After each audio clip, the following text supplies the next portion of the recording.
There is a whole hashtag on Ari Lennox nostrils. Stop trying to play niggas like they're not supposed to care. And stop trying to tell niggas they not built for something. How about we start enlightening niggas? How about we start loving on niggas? How about we start teaching niggas? Like, the fuck? That it's not cool. Like, it's just not. You know what I mean? Like, I don't give a fuck about being too cool. I don't give a fuck about being some robot. I don't give a fuck about being perfect. I don't. That's not me.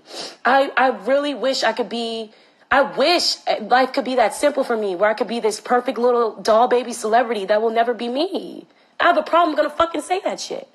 And which is why I don't fucking need to be on the internet. Good evening, everybody. Welcome to my channel. Shout out to every last person who took the time to just come and watch this video. Shout out to all my subscribers. And if you have not subscribed yet, click the red button below, baby.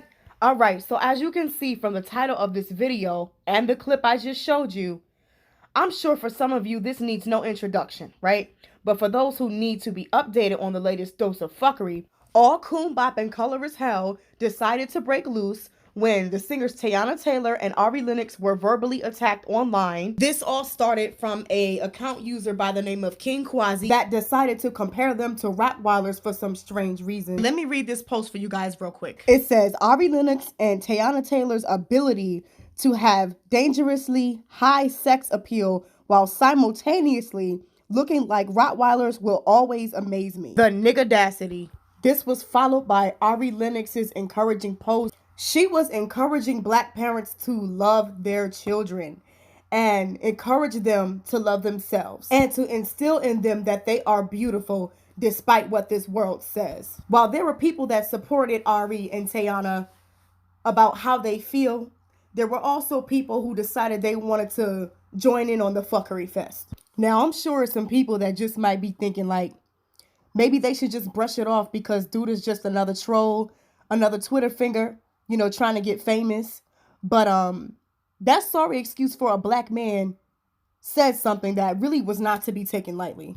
Now, anybody that knows Black history and takes it seriously knows that we have always been stereotyped as these wild, unruly animals. And no one is safe around us, which also goes hand in hand with the angry Black woman stereotype. Sigh emoji, fucking emoji.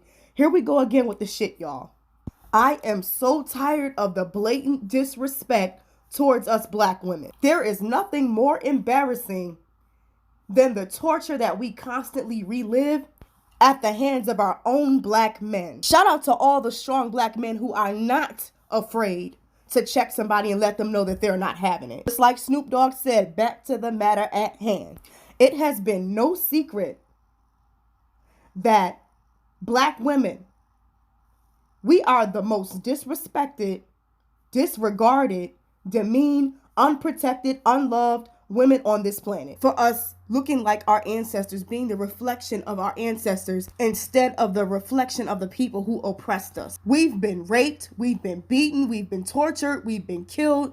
Our babies have been ripped away from us, straight out of our arms and our wombs. Infants' heads chopped off, and the list goes on and on. But nothing we do as Black women is ever enough to the world of racism. You know, I understand why Ari Lennox went off the way she did. Matter of fact, I'm not even gonna hold y'all. I was so triggered by how upset she was, I couldn't even finish watching it. But everything I heard her say, I felt. It's an embarrassment to our ancestors when the same men who endured and witnessed the same atrocities we face. And it's so sad because you know what? Ari Lennox and Teyana Taylor are two beautiful Black women. They are just so amazing, you know, and I love everything about them. And it's very sad that we still live in a world that no matter what your content of character, you're still being hated. And that's from our own Black people and other people who don't like us that are non-Black. And let me say this for the record. You cannot be against racism, but be all for colorism. That does not match. How can you be against the atrocity of our people yet be okay with Black women being terrorized about our hair, about our skin, about our minds, about our bodies, every single thing about us in our existence. How?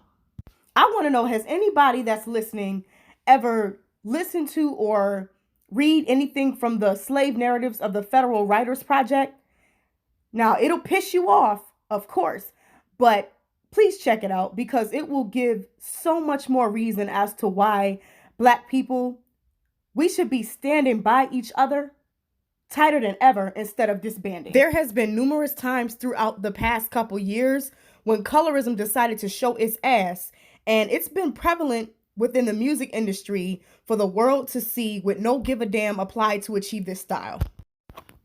We have seen and heard from the horse's mouth how so many artists, entertainers, whatever you want to call them, have repeatedly flipped the Black woman the bird. Social media posts and lyrics have been number one, notorious in snitching on how this particular group of Black men feel about us. And it doesn't just show in posts and lyrics, but also videos. You can see, with certain artists who they're always paired with, as far as lighter skin, darker skin, mixed, non-Black, whatever. You can see how they're always they're always positioned to be with certain women, no matter whether they're dancing or they're on their lap or they're playing certain roles in certain videos. You can also tell as far as their dating patterns, which somebody actually brought that to my attention. You can see with the person's dating patterns, who a person is associated with romantically, what choices they have. And also with even fling wise, it's the same thing. I think one of the most memorable situations from last year was the whole Chris Brown uproar when he stated in a song that he only wanted to fuck Black bitches with nice hair. Now we all know what that meant, okay? We all know what that meant. And that lyric in itself had a deeper meaning to those who can automatically decode it. He pretty much said that he only wants to have sex, not marry, not court, Black women with good hair, or the ones that say you're wearing weave that resembles a certain texture or a certain look that makes you look a certain way, right? That's only accepted in his eyes. And Chris Brown had a post. This is what disgusted me, y'all. Chris Brown had a post where he was challenging women to post their pictures to quote unquote end this situation once and for all. And it was just for women to post their pictures to be rated. Oh my God, when I saw how many women posted, oh, I got nice hair, I got good hair, I look like this, I look like that. I was disgusted. I was really, really disgusted. But the sad part about it is women like that, they need a celebrity or they need somebody to give them that attention to be approved. They are not approving themselves. For anybody who has not seen what I'm talking about, oh my God, there were so many people posting pictures. It was ridiculous. It was ridiculous, all for this man's attention. Now, you want to know, look, that's the real definition of pick me right there. And artists like that, they don't care nothing about they don't care nothing about none of us. They don't care nothing about these women that were posting pictures and doing all this crazy shit for their attention. Come on now. These are coming from the same men that only think you're pretty as the money that you put into their pockets. When it's time for tour, when it's time for CDs to be purchased, when it's time for tickets to be sold for appearances and all this other shit. Oh yeah, your money is very beautiful. Your money is gorgeous. Just don't let them see who's putting it in their pockets. And this is why I truly believe that just like these clothing brands and different people that are making money off of Black people are doing, when they flip us the bird, people, they go to protest, they go to boycott and things of that nature. It should be the same thing with these colorist artists that are promoting self-hate every 5 minutes. There's always something to be frowned upon when it comes to Black people. We should be boycotting that shit. And to be honest, I don't listen to all the artists that I've heard about saying things that were negative towards Black people. I don't listen to them. But for anybody else who does, keeps them spinning in their playlists, think about who you're listening to. And when it comes to like these brands and when they want to boycott and stuff like that, is it a preference when they prefer white people over black models and things of that nature? Because just like them, there are black men that feel the same way about black women. They prefer non-black women. They prefer women who are mixed race or women who resemble mixed race who are light skinned. Is that a preference? I don't think so. And don't get me wrong, there are a lot of black women who they love and they condone the shit. And they will cape for them till the end. You would think that they were a couple or had some type of past dealings or something. Listen, the fuckery, oh, the fuckery. Man, there were so many women caping for Chris Brown about that song lyric. And you know what? It's crazy because it's like, if this was on the everyday, if somebody was to walk up to you and say, oh, I only fuck with black bitches with nice hair, how the hell would you feel? If your child came home and said, mommy, daddy, the kids at school told me that they only play with black girls with nice hair, how the hell would you feel? And somebody answer me this, please. What I don't understand about colorist men is that they will be quick to tell somebody that they don't like black women or whatever, but what the hell would make it,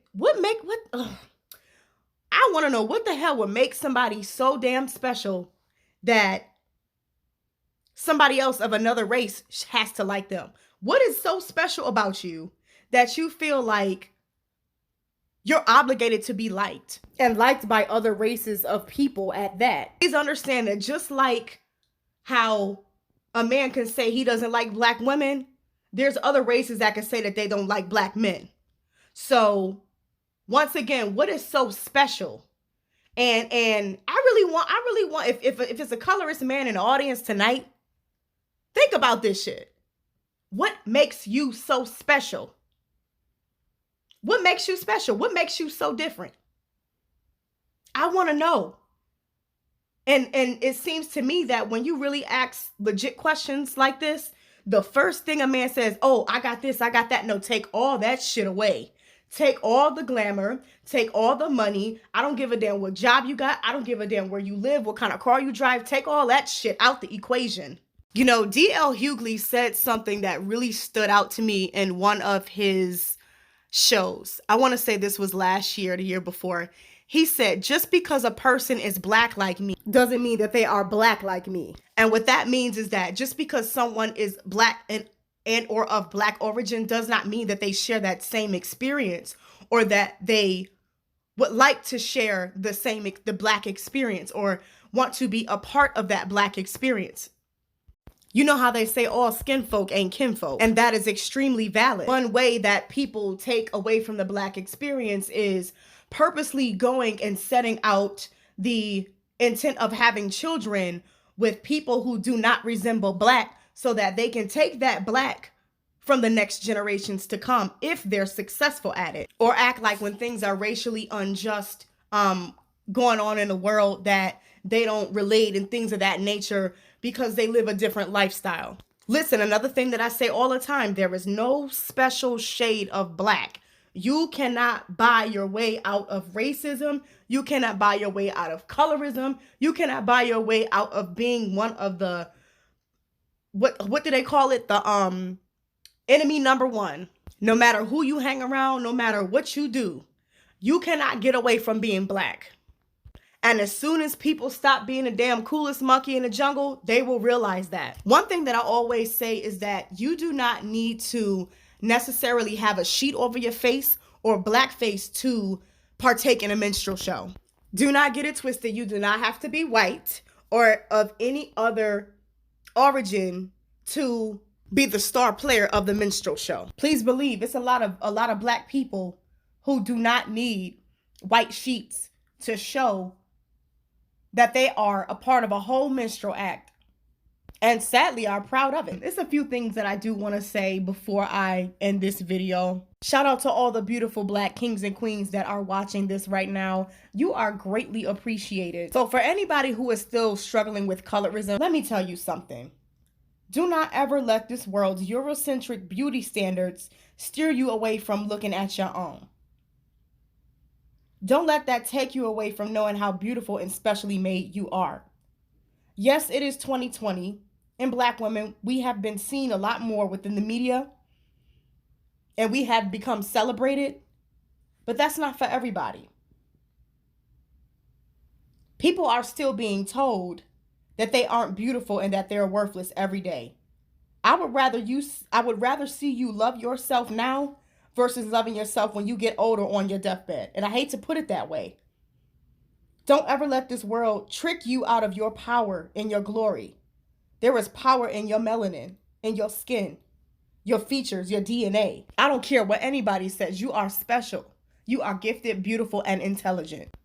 Our oppressors had to hold down a whole race of people just so that they could be the most powerful people on this planet and keep us from reproducing with their race, because they know that we have the most powerful DNA on this whole entire universe.